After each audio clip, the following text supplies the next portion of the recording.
Luke chapter 21 and verse 25. And there shall be signs in the sun, and in the moon, and in the stars, and upon the earth distress of nations with perplexity, the sea and the waves roaring, men's hearts failing them for fear, and for looking after those things which are coming on the earth, for the powers of heaven shall be shaken. First and foremost, I want to give all praises, honor, and glory to Yahweh, Bahashem Yahushua, Bahashem Rakakadash, for blessing me with the spirit to do this lesson. So you're going to hear this older Jake, pretty much his take on the way the world is now and what he's preparing for and what advice he's going to give you so-called Negroes, in these last days to arm yourselves to prepare. Which I'm going to tell you, a lot of these Jakes, especially these older Jakes, they may speak about bearing arms and they may speak about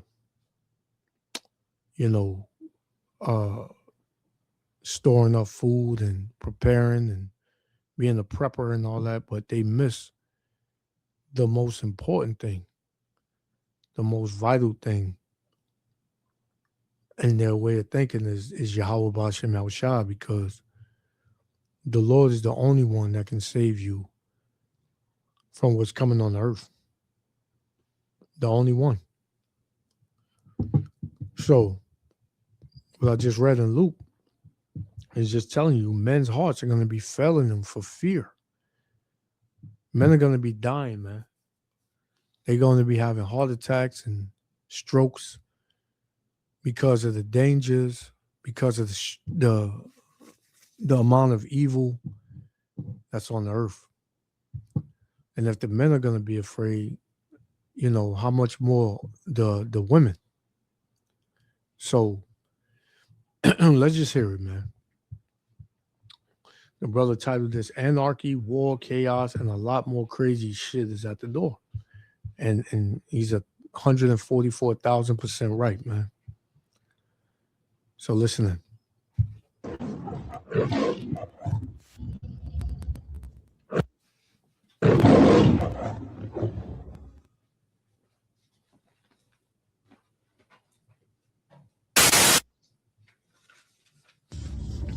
Yo, it's your main man with the plan, the Barracuda.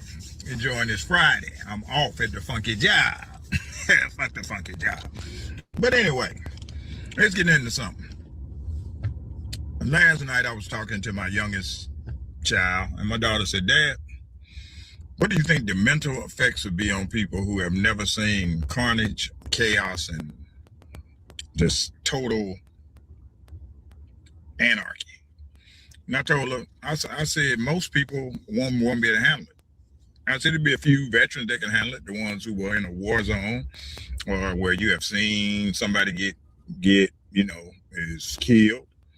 I don't go with the lingo is unalive, so forgive me if I don't use that. I'm not interchanging words to mean changing things to mean something else. But I told her it could be possible chaos, because imagine your neighbors not being the same neighbors that you wave at all the time because their kids are hungry and they know you got food. They become your enemies. Y'all were over there having fun. Let's just say the power goes out. Now, everybody breaking out their grills, trying to cook up their meat before it spoils and everything else. And next thing you know, last time you had a guy over to the house and he was helping you out. We'll just use the name John. John was helping you out. John saw you had a bunch of canned goods and everything. All the fun and games done wore out. People are down in survival mode. His kids are hungry. Middle of the night, you hear somebody trying to get in your door. You come downstairs and you see your neighbor John looking you right in your face. And you're like, what the hell do you want? Oh man, my kids are hungry, this, that, and that. Now,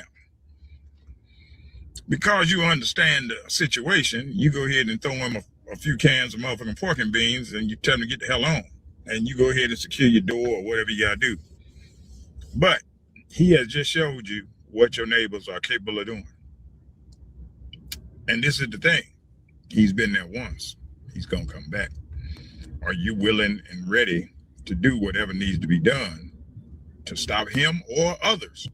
You know, you have to pay attention. If they had FEMA lines for food, you got to get your ass down there and stand in that FEMA line too. You got to go in your backyard and put some dirt on your face and look all scraggly, ball your clothes up. You got to wear some bigger clothes to make it look like you losing weight just like everybody else. You can't be looking like you still gaining weight and everybody else's faces is sunken in and all this other stuff. Hey, we don't never see the Barracuda up there at the FEMA line. I wonder what he got going on. And all it takes is for him to get a group of jokers to come and become the golden horde, which those are the people that are coming and try to ransack and take whatever you got. Just imagine a world in chaos. The sexual assault's going to be off the chain. Murder's going to be off the chain. And when I say sexual assaults, I mean men too. Men won't be exempt because you got some people out there that'll do some things. So you need to be getting your mindset ready in case that ever happens. I hope it never happens because my mind is set to knowing what I got to do. And the only people who would take joy in having to kill as many people as they wanted to is those people who they some type of psychopath is inside. Us normal people don't want to have to do that. We want to be normal. But I want you to sit back and I want you to think about that. What if it came down to you against your neighbors? And a lot of people ain't ready to deal with that reality, man. Because, Jake knew his neighbors for years and, they like brothers. So Jake can't come to the realization that if it was to go down, then he had to take his best friend's life because he's trying to overthrow him and what he got in his house, and what he's trying to do to his family. His last resort would be to take him out. He would try to talk to him and reason with him. But in that day, it's not going to be any reasoning. People ain't going to be no reasoning with somebody that ain't eating 2 days and you eating good. Ain't going to be no reasoning in that. So, he got to, thank you, sweet. So, you got to take that in account, man. You got to have your mind set like, if that would have happened, what am I going to do? Because, like he said, man, they're not going to come one at a time. They may come one first just to pretty much spot you out, see what you got going on. But the next time they come back, if you let them leave, they may come back with 5 or 6, people, and they all armed, man. And they may have found interest in your wife and your daughters and whatever, man, even your sons. Because like he said, there's some sick people out here. And they may, man, it's going to get brutal out here. It's going to get chaotic. It's going to get evil and wicked. And are you ready for that? No, man. Right? This is why we know as the men of the Lord that the only one that can deliver us from this is Yahweh Shem Yahushua, man. We have no power. Right? We're going to trust in Yahweh Shem Yahushua. That's what we're going to trust in. But this is 2 Esdras chapter 6 and verse 24. It says, at that time shall friends fight one against another like enemies. Like he said, your neighbor that you knew. He you upstairs and you hear rattling downstairs, and your neighbor up in your house talking about, yeah, my kids are hungry, man. But he done broke in your house. The damage is done. So you look at him different now. So now you looking at him like your enemy. He's no longer your friend. It says, and the earth shall stand in fear with those that dwell therein.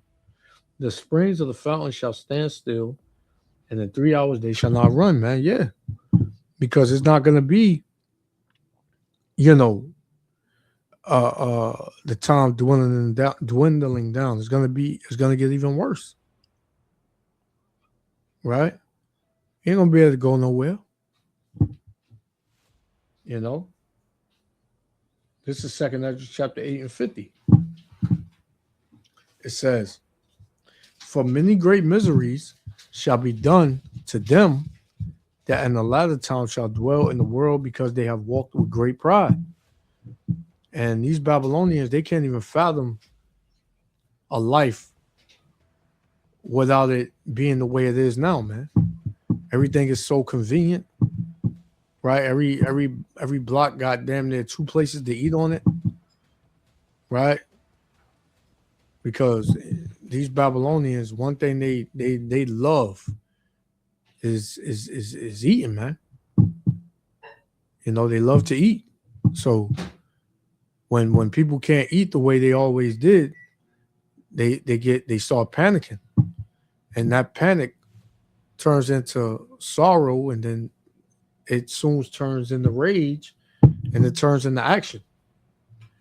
So what you think people gonna do when they hungry, man? They want what you got. All right. This is 2 Ezra chapter 14 and verse 14. It says, let go from thee mortal thoughts. Salaki, I'm going to start at 13. 2 Ezra 14 and 13, it says, now therefore set thy house in order and reprove thy people, comfort such as them that be in trouble. Now renounce corruption, meaning get your spirit right. Turn to Yahweh Shem Yahushua, which this older Jake, he ain't mentioned Yahweh Shem Yahushua, right? You know what he was talking about, putting somebody to death, increasing his armory. It says, let go from thee mortal thoughts, meaning worldly thoughts, cardinal thoughts. It says, cast away the burdens of man, put off now the weak nature, because this ain't the time to be weak. This is the time that you got to put your best foot forward. It says, and set thy thoughts, and set aside the thoughts that are most heavy unto thee, and haste thee to flee in these times. For yet greater evils than those which thou hast seen happen shall be done hereafter. So you see how evil it is now. You see how wicked it is now, man. It's going to get even more wicked, more gruesome. It says, for look how much the world shall be weaker with age. So much the more shall evils increase upon them that dwell therein. You're not going to be able to escape. You're not going to get away from this, man. You're going to be in the midst of it. It's going to be on your left side, on your right, in front of you, and back of you, man. You're going to be cornered with these types of evil, man. What are you going to do? Nothing. You have no power. America has showed you have no power. So that's the last one. This 2 Ezra 15, and I'm going to start at verse 14. It says, woe to the world and them that dwell therein, for the sword and their destruction draweth nigh, and one people shall stand up to fight against another with swords in their hands, because he's going to come to that. This is why you got all these people, they racking up on their guns, man. You got all these prepping videos saying how you need to barricade your house and, make you a secret bunker or something like that, man. But it ain't going to work. It says, for there shall be sedition among men. Yeah, man, it's going to be invaded, right? They're going to invade one another. It says, and invading one another, they shall not regard their kings nor princes, and the course of their actions shall stand in their power. Yeah, man. Hey, we hungry. They got it. Let's take it by any means necessary. Right? Verse 17. A man shall desire to go into a city and shall not be able. Yeah, because he ain't going to be able to flee that city. You're going to have to stay there and deal with it. For because of their pride, the city shall be troubled, the houses shall be destroyed, and men shall be afraid, man. Yeah, they coming in your house. Right? They coming in your house, man, in your city. Right? In your own city. Your neighbors, the people that live a mile from you, man, they coming over there the way you at. They want to see what you got. Verse 19.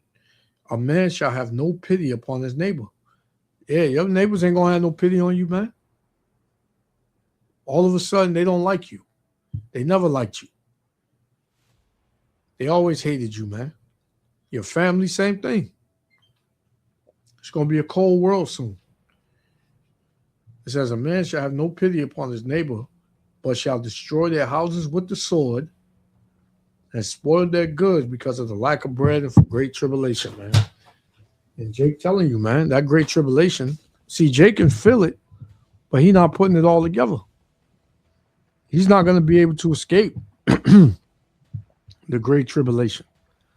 No matter if you got 100 guns, if you got, 1,000 pounds of food, don't matter, man.